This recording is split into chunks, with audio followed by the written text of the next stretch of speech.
I'm done champagne. Mo gbeke ti kono. E break ka ti kono.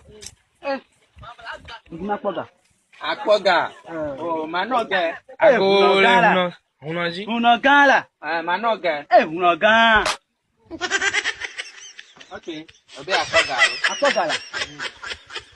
Dawa na soja no. Aba se ko. Ye bere buye na kasuwa, ye bere buye. Ye bere buye na kasuwa sama na mawe. Akpoga ro. Unogan. Ye bere buye na kasuwa. Ye bere buye na kasuwa, ye bere buye. Ye bere buye na kasuwa sama na mawe.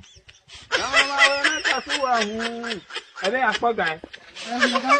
Akpoga. Unogan. Okay, gagbono. Akpoga ro.